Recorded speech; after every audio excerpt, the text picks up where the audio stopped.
오늘 우리에게 주시는 하나님의 말씀 창세기 11장 1절부터 9절까지 말씀입니다. 창세기 11장 1절부터 9절까지 말씀, 저와 함께 한 절씩 교독하시겠습니다. 온 땅의 언어가 하나요 말이 하나였더라.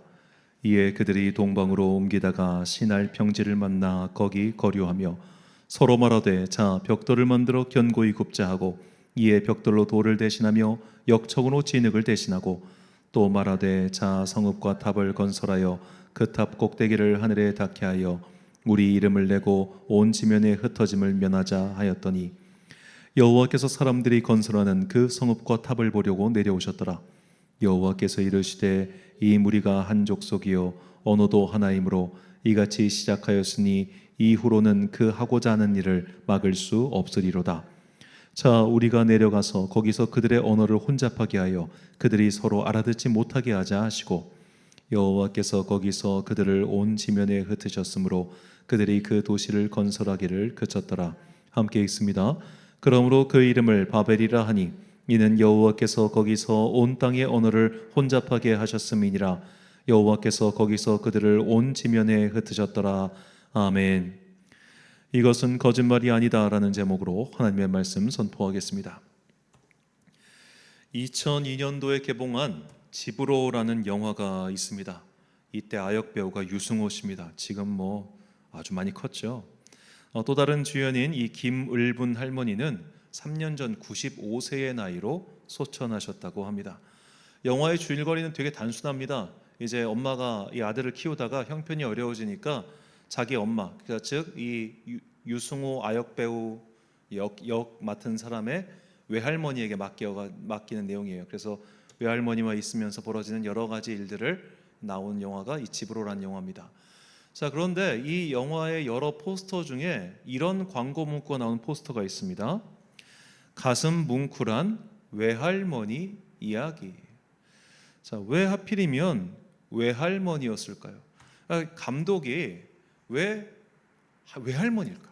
친정 할머니가 친가 할머니가 아니라 왜 외할머니일까? 자, 이것에 대해서는 나름 과학적인 이유가 있습니다. 자, 한 아이에게 친할머니, 친할아버지, 외할아버지, 외할머니가 있다고 가정할 때 이 넷 중에 가장 손주를 사랑하는 사람은 과학적인 확률로 볼 때 외할머니일 확률이 매우 높습니다. 물론 우리의 경험칙으로는 그렇지 않다는 걸 잘 알아요. 보통 할머니들은 제가 보니까 자기가 예뻐하는 자식의 새끼를 이뻐해. 자식이 여러 명일 때는 딸이든 아들이든 상관없이. 근데 그건 우리의 경험칙일 뿐이고 과학적인 대답은 외할머니일 확률이 가장 높다는 겁니다. 그 이유는 미토콘드리아라고 하는 우리 안에 몸에 있는 어떤, 이걸 세포라고 말해야 될까요? 하여튼 그것 때문에 미토콘드리아. 자, 이 미토콘드리아에는 기능이 있는데, 자, 여러 유기물질에 저장된 에너지를 산화적 인산화 과정을 통하여 생명 활동에 필요한 아데노신 3인산의 형태로 전환하는 일명 세포의 발전소 역할을 합니다. 자체적인 DNA를 가지고 있어 세포질 유전에 관여하며 중요한 특징 중 하나가 난자의 핵만 유전합니다. 즉 미토콘드리아는 오직 모계를 통해서만 내려옵니다. 그러니까 엄마, 딸, 그리고 그 딸이 낳은 또 딸, 이렇게 여성으로만 통해서 전해지는 이 유전자 질이 미토콘드리아입니다. 그래서 학자들은 이거를 역추적해가지고 인류의 기원이 아프리카에 있는 한 여성으로부터 시작했다라는 것을 발견했다고 합니다. 그래서 인류는 아프리카에서 시작됐다라는 거예요. 자, 이렇게 모계 전통을 통해서 우리는 쭉 인류는 분화해 나갔다는 것이 요즘날 이제 진화 생물학자들의 거의 공통된 주장인데, 이 주장을 듣고 나서 저는 문득 이 주장을, 그러니까 이 진화 생물학적 주장, 곧 한 명의 인류에게서 모든 것이 퍼져 나갔다와 오늘날 언어 체계를 좀 연결해서 생각해 봤습니다. 자, 언어에도 언어 개통학, 언어 분류학이라는 학문이 있습니다. 그 분류학에 따르면 이 세상의 언어는 너무 복잡해요. 너무 복잡해. 이 사람들도 뭔가 통일된 규칙을 만들 수 없을 정도로 복잡합니다. 일단 대분류 몇 가지만 소개하면요, 형태론에 따라 분석어와 종합어가 있다고 하며 어순 유형에 따라 동사 목적어 언어가 있고 그리고 주어 동사 언어가 있다고 합니다. 이 동사 목적어 언어의 대표적인 것이 영어고요. 이 주어 동사 언어의 대표적인 것이 우리나라 말입니다. 자, 정렬 유형으로는 주격, 대격, 능격, 절대격 등등 이렇게 격격격하게 시작한 순간부터 정말 복잡해져요. 자, 이 언어학자들은 뭐 지금도 그런지 모르겠습니다만 제가 예전에 책을 읽었을 때는 이 언어가 원래는 한 뿌리에서 출발을 했는데 사람들이 환경에 따라 조금씩 분화됐다라고 말을 합니다. 그렇게 언어는 서로 영향을 받고 분화되며 지금까지 이렇게 계통이 다양하다고 그렇게 말을 해요. 저는 이 주장이 예전에는 그러려니라고 생각했는데 문득 중국과 우리 관계를 생각해 보니까 그 말이 틀렸다는 생각을 하게 됐습니다. 자, 우리 훈민정음 서문에 보면 이런 말이 나오죠. 나란 말씀이 둥국과 달라 라는 말이 나옵니다. 서로 사마띠 아니할세. 이거 다들 아마 한 번씩은 들어봤을 텐데, 자, 우리나라 말이 중국의 문자를 쓴 게 무려 1500년입니다. 1500년 동안 중국의 문자를 썼습니다. 그렇게 중국의 문자를 썼고 바로 인접한 나라잖아요. 그러면 우리가 그들과 똑같은 언어를 지금쯤 써야 되지 않겠습니까? 그렇게 긴 시간 동안 옆에 붙어가지고 똑같은 문자를 공유해서 사용했으면 우리도 걔네 말을 써야 정상 아니겠어요? 언어가 서로 영향을 받는다며. 그런데 중국말과 우리말은 아예 계통이 다르다는 거예요. 거기는 영어와 똑같은 어순이고 우리는 완전히 어순이 다르니까 이 두 언어 계통은 마치 물과 기름처럼 섞이지 않더라는 겁니다. 여기서 우리는 이 언어 계통학자들이 말했던 과거의 주장을 좀 생각해 봐야 될 겁니다. 아니, 영향을 받았다며. 영향을 받아서 분화를 했다며. 근데 왜 우리는 이렇게 다른가 이 말이에요. 이 한자 문화권에 속했던 베트남, 중국, 한국, 그리고 일본, 이게 통하는 말입니까? 자, 이 북유럽의 국가들 가면 재밌는 게, 저도 이제 옛날에 비정상 회담이라고 하는 예능 프로그램에서 확인했던 건데, 덴마크 사람, 노르웨이 사람, 그리고 독일 사람은 언어가 다릅니다. 벨기에도 마찬가지고요. 근데 서로 얘기하면 어쩌지 대화가 됩니다. 신기하더라고요. 스위스도 마찬가지고.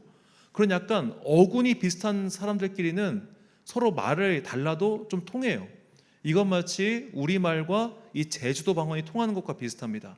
그 우리들의 블루스라고 하는 드라마를 보면 이 제주도 방언이 나올 때 이렇게 자막을 띄워놔요.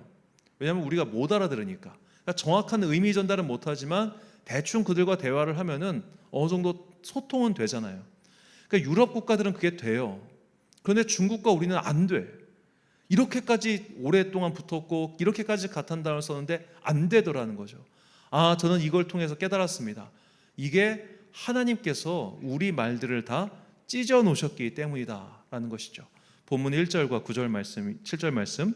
온 땅의 언어가 하나요 말이 하나였더라. 자, 우리가 내려가서 거기서 그들의 언어를 혼잡하게 하여 그들이 서로 알아듣지 못하게 하자 하시고. 자, 우리가 잘 알고 있는 바벨탑 이야기죠. 자, 인류가 언어가 하나였습니다. 당연하죠. 한 뿌리에서 출발했잖아요. 한 뿌리에서 출발했으면 하나여야지. 만약에 한 뿌리에서 한 명에게서 출발했는데 이 사람들이 서로 다른 언어 체계를 구사할 수 있을까요? 완전히 다른 언어 체계를? 제가 볼 때는 좀 이해가 안 가는데. 자, 이렇게 처음에는 인류가 하나의 언어를 쓰고 있다가 그들이 시나이 평야에 이르러서 거기서 도시를 건설하기 시작합니다. 자, 노아 이전에도 가인의 후손들이 세운 도시들이 있었습니다. 그런데 이런 도시와 노아의 후손들이 세운 도시의 결정적인 차이점은 과학기술의 발전이었어요. 이전에는, 그러니까 이들이 이때부터 콘크리트 비슷한 것을 만들어냅니다. 역청이라고 하는데 그쪽 나라에는 땅에서 이 석유가 나오잖아요. 뽀끔뽀끔 하는 석유. 그 석유랑 이렇게 흙이랑 만져가지고 어찌 보면 최초의 콘크리트 같은 거를 이미 이때부터 만들었던 거예요. 그렇게 하니까 건물이 단단해졌어요. 높이 올라갈 수 있게 됐습니다. 그리고 도시가 형성됩니다. 자, 과거에도 도시가 있었고 이제도 도시가 있는데 이 둘 사이에 어떤 차이점이 무엇이었을까요? 이것은 마치 우리가 산에 올라가다 보면 산 중간에 있는 이 돌로 쌓은 탑 같은 거 보신 적 있을 겁니다. 그것과 똑같습니다. 처음에는 그냥 재미로 돌을 쌓아놨을 겁니다. 근데 쌓고 쌓다 보니까 그것이 어느샌가 숭배의 대상이 되었던 것이죠. 도시도 마찬가지입니다. 처음에는 그냥 편의를 위해 모였습니다. 처음에는 그저 여러 가지 경제적 효용성 때문에 모였습니다. 마침내 이렇게 사람들이 모이면서 건물이 커지고 도시의 규모가 확장되자 사람들은 이제 말이 바뀝니다. 우리가 대단하다, 우리가 위대하다, 우리는 할 수 있다 등등등등. 자, 그런 인간의 교만이 점점점 올라가기 시작할 때 하나님께서는 이제 그들을 흩어버리셨죠. 하나님께서 흩으셨기 때문에 그들은 서로 완전히 다른 언어를 갖게 되었습니다. 이것이 성경의 증언입니다. 창세기 10장 5절과 20절 31절 말씀, 이들로부터 여러 나라 백성으로 나뉘어서 각기 언어와 종족과 나라대로 바닷가의 땅에 머물렀더라. 이들은 함의 자손이라 각기 족속과 언어와 지방과 나라대로였더라. 이들은 셈의 자손이니 그 족속과 언어와 지방과 나라대로였더라. 아멘. 자, 우리는 피부색이나 인종으로 사람을 구분하는 것이 되게 익숙하지만 사실 우리가 정말 진지하게 사람을 구분하려면 결국 언어예요. 우리나라 사람과 중국인과 일본인이 외국인들 볼 때 똑같이 생겼을 거예요. 근데 우리는 본능적으로 저 사람 중국 사람이구나, 저 사람 일본 사람이구나 압니다. 이 공항 가서 머리를 스포츠로 짧게 깎은 사람은 대부분 중국 남자예요. 이상해, 왜 이렇게 스포츠 머리를 좋아하지? 라는 생각이 들 정도로 그분들은 진짜 다 빡빡 스포츠예요. 아마도 우리보다 조금 더 더운 지방 사람들이 많기 때문이라는 그런 생각을 좀 해보긴 합니다. 자, 언어가 다르고 문화가 다르면 세밀한 구분이 가능해요. 신기해요. 언어는 문화 형성의 아주 기본적인 요소입니다. 그 문화에 따라서 심지어는 인종도 달리 보일 정도로 다른 겁니다. 하나님께서 찢어 놓으셨기 때문에 다른 거예요. 원래는 하나였는데 찢어 놓으니까 완전히 다른 게 된 겁니다. 자, 아주 극단적인 예를 들어서 흑인과 백인이 결혼해도 나오잖아요, 자녀가. 그런데 영어와 아프리카어는 결합이 안 돼. 언어는 결합이 안 되더라는 거예요. 비슷한 것끼리 묶을 수는 있지만 전혀 다른 것끼리는 섞이지가 않아요. 중국어와 한국어처럼 하나님께서 나누셨기 때문에 섞일 수가 없는 겁니다. 이처럼 성경의 이야기는 단순히 신화 속에 나오는 어떤 이야기가 아니라 분명한 사실을 담고 있다는 거죠. 지금 우리의 과학기술이 미진하기 때문에 모르는 것일 뿐, 앞으로 더 발전하면 분명히 지금은 이거 비과학적이야, 지금 이거 이해가 안 돼 라는 것들이 점차 풀리게 될 겁니다. 예를 들어 저는 이걸 좀 몰라가지고 제가 설명을 안 드리긴 하는 건데, 우리가 요한복음을 보면 예수님께서 갑자기 제자들 사이에 나타나시는 장면이 있어요. 부활하신 주님께서 그 문을 걸어 잠그고 모여 있는데 거기 나타나셔가지고 너에게 평안이 있으라 그렇게 말씀을 하시잖아요. 이게 학자들은 나중에 어떻게 되냐면 이걸 부인해요. 이거 뭐야, 그냥 환상이겠다라고 했는데 양자 역학에 따르면 이게 설명이 가능하다는 거예요. 전 모르겠어요. 양자 역학이 뭔지 잘 몰라가지고. 자, 이런 식으로 우리가 과학기술이 발전하면서 볼 수 있는 시야가 넓어지면 보일 거예요.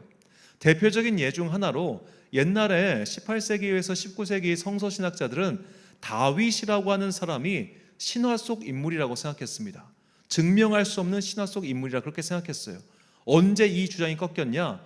고고학 연구를 하다가 다윗 시대 유물이 발견된 거예요. 다윗과 솔로몬의 이름이 나오자 그때 얘들이 정말 있었던 사람이구나 라고 인정하게 됩니다. 지금은 알 수 없으나 언젠가 알 수 있게 되는 것들, 지금은 사실이 아닌 것처럼 보이나 나중에는 사실로 밝혀질 것들, 그 이야기가 바로 성경 말씀이라는 겁니다. 우리는 오늘날 이 성경 말씀을 참 신뢰하지 않는 세상 속에서 살고 있습니다. 제가 금요일 저녁에도 말씀드렸듯이 성경을 굳건히 믿는다고 하면 이 세상은 이제 그를 비이성적인 사람, 지능이 좀 떨어지는 사람, 이런 취급을 하죠. 너 아직도 그거 믿고 있냐? 너 아직도 그렇게 생각하냐? 라는 식으로 사람들의 조롱과 모욕거리가 되기 십상입니다. 그러나 성경 저자는 다시 한번 우리에게 이렇게 말합니다. 민수기 23장 19절 말씀, 하나님은 사람이 아니시니 거짓말을 하지 않으시고 인생이 아니시니 후회가 없으시도다. 어찌 그 말씀하신 바를 행하지 않으시며 하신 말씀을 실행하지 않으시랴. 아멘. 자, 성경은 거짓말을 하지 않습니다. 왜냐하면 하나님께서 거짓말을 하지 않으시기 때문입니다. 하나님께서는 그 말씀하신 바를 반드시 이루시는 분이십니다. 그래서 성경을 통해서 하신 약속들을 반드시 행하시는 하나님이십니다. 그러므로 우리가 하나님을 믿는다고 하면 당연히 성경에 기록된 하나님의 의지, 하나님의 뜻, 하나님의 약속을 믿는 것이며, 그 약속은 성경 일부분이 아닌 성경 전체를 믿는 것을 뜻합니다. 우리가 이거 되게 못하고 있습니다. 작년에 발표된 한국 기독교 분석 리포트를 보면요, 개신교인들 가운데 예수 재림을 믿는 비율은 56.6%, 종말을 믿는 비율은 50%, 그런데 천국과 지옥을 믿는 비율은 66%, 그리고 진화론을 믿는 비율은 31%까지 올라갔습니다. 이것이 무엇을 뜻할까요? 우리 믿음이 되게 부분적이라는 거예요. 성경에서 이거는 믿어요. 그러나 이것은 믿지 못하겠어요. 성경에서 이거는 납득이 돼요. 이건 납득이 안 가요. 내가 듣기에 좋고, 내가 들을 때 이해가 가고, 내가 납득할 수 있는 것들만 믿으려고 하는 게 오늘날 믿음의 풍조라는 거예요. 그래서 천국과 지옥을 믿는 사람들은 66%지만 종말을 믿는 사람들은 50%까지 떨어지는 거예요. 정상적으로 우리가 구원에 관한 교리를 확실히 알고 있다면 예수 재림, 종말, 그리고 천국과 지옥, 이게 한 세트예요. 이거는 뗄래야 뗄 수 없는 겁니다. 이걸 믿으면 이것도 믿어야 되고, 이것도 믿으면 이것도 믿어야 돼요. 이건 함께 믿는 거예요. 근데 왜 퍼센테이지가 다를까요? 모르기 때문에? 아닙니다. 제가 볼 때는 믿고 싶은 것만 믿으려 하기 때문입니다. 그래서 야, 종말은 못 믿겠어. 예수님 재림? 그래, 이건 믿을 수 있겠어. 천국과 지옥? 이건 믿을 수 있지. 근데 종말? 그건 못 믿겠어. 이런 식으로 나뉘는 거예요. 세상의 끝은 없어. 그러나 우리의 영혼은 있기 때문에 영혼이 죽고 나서 가는 곳은 있어. 이건 믿어. 즉 성경을 부분적으로만 알고 부분적으로만 믿고 있는 게 지금 많은 사람들의 신앙생활 태도라는 겁니다. 이것은 설교를 듣는 자세에서도 분명히 알 수 있습니다. 저 같은 경우는 우리 설교를 전부 다 영상으로 올리기 때문에 조회수가 증명해 주잖아요. 어느 거에 관심이 있는지 조회수가 뚜렷하게 증명해 줘요. 이거를 볼 때마다 마음이 정말 한편으로 시려요. 그러니까 예전에는 제가 그냥 막연하게 성도들의 반응을 통해서 유추했던 것들을 이제는 조회수와 데이터를 통해서 명확하게 알 수 있는 거예요. 관심 있는 것들은 올라가요. 관심 없는 것들은 떨어져요. 영혼의 평안, 안식, 잘 될 거야, 심리적인 위로, 이런 것들은 조회수가 좋아요. 그러나 종말, 심판, 혹은 더 나아가서 정말로 성경이 말하고 있는 바를 구체적으로 설명하는 콘텐츠를 만들면 조회수가 뚝 떨어져요. 저는 오늘날 많은 한국교회 성도들이 말하는, 설문조사에 대답하는 우리 목사님 설교가 성경적이었으면 좋겠어, 이 말에 절대로 동의하지 않습니다. 성경적으로 설교하면 안 들어요. 지루하니까. 성경적으로 설교하면 듣고 싶어 하지 않아요. 왜? 이해를 못하니까. 정말로 절망스러울 만큼 요즘 어떤 생각이 드냐면, 특히 이제 뭐 아이들 가끔씩 알바 삼아서 아이들 이 문제 푼 거 채점하다 보면 절망가적인 생각이 들어요. 아니, 이런 애들이 어떻게 설교를 듣고 이해를 할까? 우리의 지성적인 능력이 정말 떨어져요. 그러면서 성경적으로 설교하래.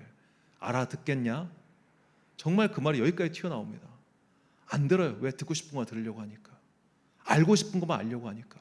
그러니까 점차적으로 목회자가 그런 것만 반복하게 되면서 악순환이 반복되겠죠. 믿으려면 전체를 믿어야 돼요. 일부만 믿는 것은 사실 믿는 게 아니에요. 의심이 남아있는 거잖아요.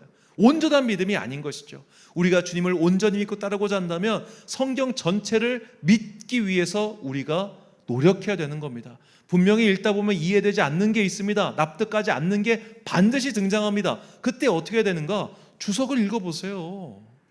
자료의 도움을 받으세요. 이미 우리가 충분히 도움을 받을 만한 엄청난 자료들이 무지막지하게 많습니다. 엄청나게 많습니다. 그 자료까지 다 뒤지고 나면 믿고 싶지 않아도 믿어지지 않을 수가 없을 정도로 많아요. 그걸 찾기 귀찮아요. 내가 왜 그래야 돼? 라면서 노력을 거부해요. 어쩌자는 거예요. 그러면서 믿고 싶은 것만, 먹고 싶은 것만, 듣고 싶은 것만 들으려고 하기 때문에 이거는 진실, 이거는 가짜, 이거는 진짜, 저거는 거짓말, 이런 식으로 우리는 성경을 토막내고 있는 겁니다. 그런 자들에게 주님께서는 말씀하십니다. 마태복음 5장 18절 말씀, 진실로 너희에게 이르노니 천지가 없어지기 전에는 율법의 1.1획도 결코 없어지지 아니하고 다 이루리라. 아멘. 자, 성경은 우리에게 끊임없이 하나님 나라를 약속하고 있습니다. 하나님 나라는 역사의 끝에 옵니다. 역사의 끝이란 예수님께서 오시는 때입니다. 이 역사는 인간의 역사가 끝난다는 거예요. 인간이 시스템을 만들고 인간이 지배하는 이 모든 역사가 끝나고 이제 하나님의 직접 통치, 하나님의 직접 경영이 이루어진다는 겁니다. 그때가 도달했을 때 모든 죽은 사람들, 그러니까 이 지구가 형성되고 이 땅을 살았다가 죽었던 모든 사람들이 새 육신을 입고 부활해요. 의인이든 악인이든 모두 부활합니다. 부활하고 나서 진짜 하나님의 법정이 이루어져요. 그러니까 우리가 죽고 나서 바로 우리는 재판을 받아요. 거칠게 비유하자면 이건 1심이에요. 1심 재판. 1심 재판 해가지고 하나님을 믿지 않았던 자들과 믿은 자들이 나뉘어요. 하지만 일종의 이거는 그 구치소에 있는 상태란 말이에요. 아직 감옥에 안 갔어. 그래서 부활이 되고 나서 진짜 2심 그리고 최종심이 벌어져가지고 구치소에 있던 애가 감옥 가고, 그리고 우리는 저 좋은 곳에서 완전한 평안과 행복을 누린다는, 이게 성경이 말하는 하나님 나라의 약속입니다. 성경은 처음부터 끝까지 이것을 계속해서 우리에게 주장하고 있어요. 그런데 왜 이건 믿고 저건 안 믿어요? 온전히 믿기를 거부하는 거예요. 내 식대로 믿고 싶은 거예요. 우리는 하나님의 말씀에 1.1획의 잘못과 거짓과 오차가 없음을 신뢰하면서 이해되지 않는 것은 이해될 때까지 노력하고 기도해야 되고, 이해되는 것들 모든 것들을 다 받아들이기 위해서 믿음의 순종적인 자세가 필요한 겁니다. 제가 최근에 가장 걱정하고 있는, 저뿐만 아니라 많은 사람들이 걱정하고 있는 것 중 하나는 뭐냐면, 이 기독교 신앙이라고 하는 것이 어느샌가 심리학의 일환이 되었다는 겁니다. 이제는 많은 사람들이 실제로 설문조사에 보면 그 대답 정말 많이 나와요. 마음의 평안을 얻기 위해 예배드린다고 얘기합니다. 예배의 주체가 나예요. 예배는 좀 간단히 비유하자면 하나님께 드리는 밥상이라고 저는 생각합니다. 주님께 우리가 식탁을 차려드리는 거예요. 주님 이거 드세요라고 말이죠. 그 식탁이 초라할 수도 있고 화려할 수도 있어요. 잘된 밥일 수도 있고 안 된 밥일 수도 있어요. 중요한 건 내가 그분께 드리는 거예요. 식사 대접을 하는 거란 말이에요. 순종의 마음으로. 그런데 오늘날 사람들은 내가 밥만 받아 먹고 싶어요. 내가 주님께 서비스를 드리는 게 아니라 내가 서비스를 받고 싶어 한단 말이에요. 그래서 그런 태도가 점차 심리학에 국한된 기독교 복음을 만들어내고 있어요. 이거 참 문제입니다. 그리고 저도 설교하다 보면 자꾸만 그런 거에 끌립니다. 왜요? 오늘 설교를 듣고 내일 현실을 살아갈 힘을 얻었으면 좋겠으니까. 오늘 말씀을 통해서 내일 이 지친 현대인들이 좀 마음의 힘을 얻었으면 좋겠으니까. 그러니까 목회자적인 마음에서 자꾸만 거기에 끌려요. 그런데 그것만 이야기하면 안 된다고. 그것도 물론 있잖아요. 수고하고 무거운 짐지하느라 다 내게로 오라, 내가 너희를 쉬게 하리라, 이 말씀도 있지만 오늘 말씀처럼 하나님의 심판과 최종 구원에 대한 말씀과 그리고 여러 가지 것들이 성경 안에 모두 들어있습니다. 우리는 이 전부를 믿는 사람들이에요. 어느 거는 믿고, 난 지옥은 못 믿겠어, 난 사랑의 하나님만 믿을 거야, 나는 그 바울은 못 믿겠어, 바울은 띄어내고 예수님만 믿을 거야, 나는 저 이스라엘 역사는 못 믿어, 구약성에 전부 다 지워버리고 신약만 믿을 거야. 이거 전부 역사적으로 다 있었던 이단들입니다. 이단들이 그렇게 믿는 거예요. 우리 기독교인들, 바른 기독교 신앙은 전체를 믿는 겁니다. 때로는 납득할 수 없는 것도 받아들이고 순종하고 이해하기 위해서 기도하는 것이 우리의 신앙 태도입니다. 그러므로 우리가 정말로 마지막에 하나님의 법정에 섰을 때 잘했다 칭찬받는 주의 자녀가 되고 싶다면 하나님의 말씀을 온전히 다 받아들일 수 있는 믿음의 사람이 되게 해달라고 기도하십시오. 내가 그것이 납득이 안 된다면 납득이 될 때까지 노력하십시오. 왜 안 되는데 나 안 되니까 치워버릴 거야, 이런 믿음의 자세를 가지고 있단 말입니까? 공부 못하는 애들이랑 똑같은 짓을 해요. 나 모르니까 안 해. 이거와 뭐가 다르겠어요? 모르면 노력해야죠. 그리고 도움을 줄 수 있는 수많은 자료가 있는데 어떻게 핑계를 대겠습니까? 우리는 이 잠언에 아구리했던 이 기도가 우리의 기도와 고백이 되기를 간절히 소망하며 이 길을 따라가야 되겠습니다. 잠언 30장 5절과 6절 말씀 함께 읽겠습니다. 시작. 하나님의 말씀은 다 순전하며 하나님은 그를 의지하는 자의 방패시니라. 너는 그 말씀에 더하지 말라. 그가 너를 책망하시겠고 너는 거짓말하는 자가 될까 두려우니라. 아멘. 사랑하는 천안광성교회 성도 여러분, 그리고 이 예배를 함께 드리고 계신 귀한 주님의 자녀 여러분, 성경에는 거짓말이 나오지 않습니다. 성경은 거짓말을 말하지 않습니다. 지금 거짓처럼 보이는 것들도 우리의 다른 배경 지식이 부족할 뿐 결국 진실로, 진리로 드러나게 될 것입니다. 우리는 언젠가 이것들을 다 알게 될 겁니다. 단지 지금은 모를 뿐입니다. 그리고 정이해가 되지 않는다면 이미 앞선 자들의 도움을 구하십시오. 충분히 도울 수 있는 것들이 너무나 많습니다. 게으른 자들은 진리를 만날 수 없습니다. 그러므로 부지런하게 성경의 모든 것들을 믿을 수 있는 믿음의 사람 될 때까지 우리 열심히 노력합시다. 이것이 그리스도의 장성한 분량까지 자라게 하시도록 우리에게 계시의 말씀을 주신 하나님의 뜻입니다. 지금 나에게 필요하고 유리하고 도움이 되는 것들만 취하려고 하는 이 신앙의 부분 취사적인 선택을 모두 버리고 겸손하게 주님의 말씀을 온전히 받아들여 마침내 주님을 배우는 그날까지 믿음을 더욱더 단단히 만들어가는 여러분과 제가 되시기를 주님의 이름으로 축원합니다. 우리 함께 이 찬양 주님 다시 오실 때까지 나는 이 길을 가리라 찬양 부르신 후에 기도와 축도로 예배를 마치겠습니다.